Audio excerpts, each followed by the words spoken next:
গত ভিডিওতে আমরা বঙ্গ নিয়ে আলোচনা করেছি। তো আজকের ভিডিওতে আমরা যেই জনপদগুলো আছে সেইগুলো নিয়ে আলোচনা করব। তো প্রথমে আমরা গৌড় নিয়ে আলোচনা করব। তো গৌড় অবস্থান বোঝাই যাচ্ছে যে বাংলাদেশের চাঁপাইনবাবগঞ্জ এখন যেখানে সেখানে। তো গৌড়কে দ্বিতীয় স্বাধীন রাজধানী বলা হতো। এটা মালদহ, মুর্শিদাবাদ, বীরভূমি, বর্ধমান, নদিয়া, চাঁপাইনবাবগঞ্জ এলাকা জুড়ে। এর রাজধানী ছিল কর্ণ সুবর্ণ, কিন্তু বর্তমানে এটা মুর্শিদাবাদ। গৌড়ের প্রথম ধারণা পাওয়া যায় পানিনির গ্রন্থে। এই ক্ষেত্রে সবচেয়ে ইম্পর্টেন্ট এই তথ্যটা আছে সেটা শশাঙ্ক। সে ছিল স্বাধীন নরপতি। স্বাধীন বানানটা ভুল হয়েছে। শিল্প ও কৃষি দ্রব্যের উল্লেখ ছিল কৌটিল্যের অর্থশাস্ত্রে। বিভিন্ন সময় গৌড় লক্ষণাবতী বা লাপনৌতে ও গৌড় লাপনৌতে নামে পরিচিত ছিল এটা। তো এরপরে আমরা দেখব পুন্ড্রনগর। পুন্ড্রনগর বাংলাদেশের সবাই অনেক কম বেশি পরিচিত, কারণ এটি বগুড়া জেলার মহস্থানপুরে অবস্থিত। তো এই এরিয়াতে আছে রাজশাহী, রংপুর, দিনাজপুর অঞ্চল। বাংলার সবচেয়ে প্রাচীন জনপদ বলা হয় এই পুন্ড্রনগরীকে। রাজধানী ছিল পুন্ড্রনগর বা পুন্ড্রবর্ধন। বর্তমান মহস্থানগড়, বগুড়া। অত্যন্ত সমৃদ্ধ জনপদ ছিল।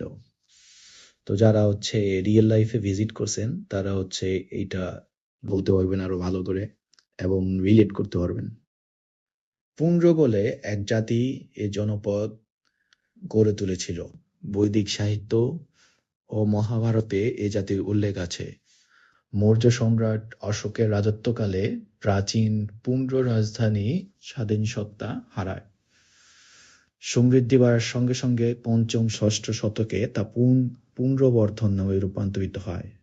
সেই সময়কার পুন্ড্রবর্ধন বগুড়া, দিনাজপুর, রাজশাহী জেলা জুড়ে বিস্তৃত ছিল, যা এখন আমরা বগুড়ার মহাস্থানগড় নামে চিনি।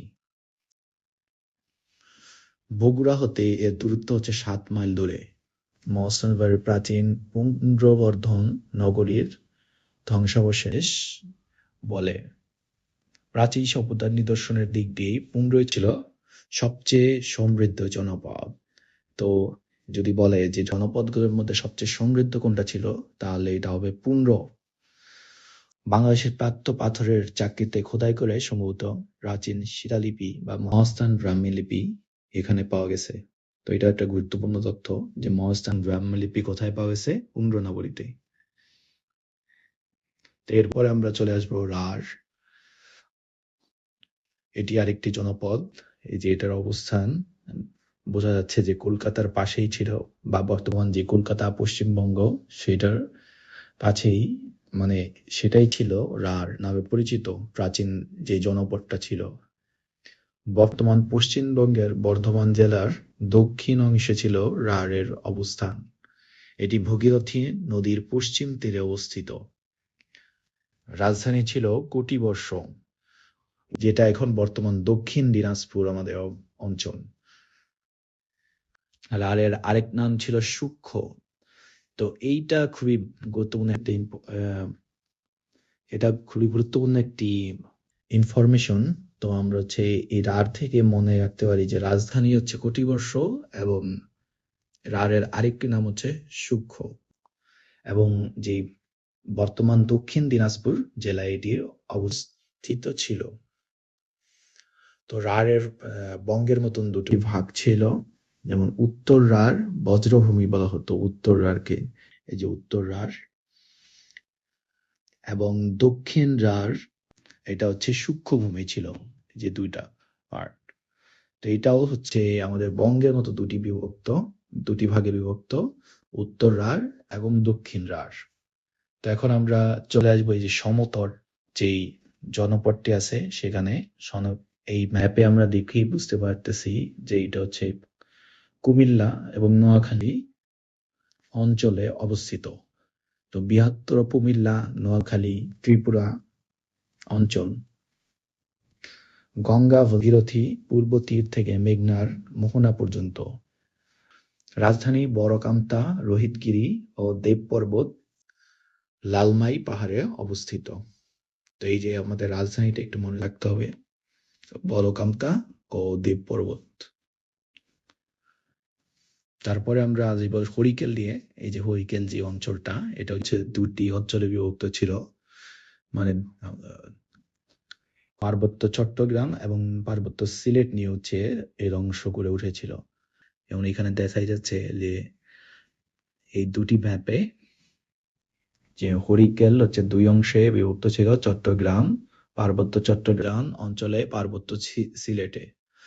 ম্যাপ দেখলে আমরা হচ্ছে আরো রিলেটেবল লাগবে বিষয়গুলো এবং মনে থাকবে, দীর্ঘস্থায়ী হবে পড়াগুলো। তো সমতট ও হরিকেল ভ্রমণ করেন হিউয়েন সাং 7ম শতকে। এটা খুবই একটা গুরুত্বপূর্ণ তথ্য। সিলেটকে বলা হয় শ্রীহট্ট। সিলেটকে বলা হয় শ্রীহট্ট। তো এই হরিকেল নিয়ে এই ইনফরমেশনই গুরুত্বপূর্ণ। তারপরে আমরা আসবো বরেন্দ্র নিয়ে। এই যে বরেন্দ্র, ম্যাপে দেখলে আরো হচ্ছে সুবিধা হবে বুঝতে। তো রাজশাহী বিভাগের উত্তর পশ্চিমাংশে, বগুড়ার পশ্চিমাংশ, রংপুর দিনাজপুর কিছু অংশ এবং সম্ভবত পাবনা জেলা জুড়ে। গঙ্গা কতোয়ার মধ্যবর্তী অংশ ছিল পুন্ড্রর। শক্ত মাটির জনপদ এটা। এই যে দুটা হচ্ছে পাশাপাশি, পুন্ড্র এবং বরেন্দ্র। তা হচ্ছে কিছু এলাকা হচ্ছে যেমন দিনাজপুরের কিছু অংশ হচ্ছে বরেন্দ্র এবং কি পুন্ড্রনগরীতে বেশিরভাগ অংশ, এবং রাজশাহী বিভাগেরও দুটার মধ্যেই পড়ছে আর কি পুন্ড্রনগর। এর জন্য হচ্ছে এই বরেন্দ্রনগরকে বলা হয় পুন্ড্রের অংশ। আমাদের প্রাচীন জনপদে আরেকটি গুরুত্বপূর্ণ তথ্য হচ্ছে তাম্রলিপ্ত। তাম্রলিপ্ত হরিকেলের দক্ষিণে অবস্থিত বলে ধারণা করা হলেও বর্তমান মেদিনীপুর জেলার তমলুকি ছিল এর প্রাণকেন্দ্র। নৌবাণিজ্যের কেন্দ্র ছিল, মানে এটা নৌবাণিজ্যের জন্য খুবই পরিচিত ছিল। হুগলি ও রূপনারায়ণ নদের সঙ্গম স্থল হতে 12 মাইল দূরে রূপনারায়ণ তীরে এ বন্দরটি অবস্থিত ছিল। 7ম শতক হতে এটি দণ্ডমূর্তি নামে পরিচিত হতে থাকে। তো তাম্রলিপ্ত নিয়ে দুটি ইনফরমেশনই গুরুত্বপূর্ণ। নৌবাণিজ্য কেন্দ্র ছিল এটি এবং এটা হচ্ছে রূপনারায়ণের তীরে অবস্থিত। তো আজকে এই পর্যন্তই। যদি ভিডিওটি ভালো লাগে অবশ্যই কমেন্ট করে জানাবেন এবং অবশ্যই লাইক করবেন। ধন্যবাদ।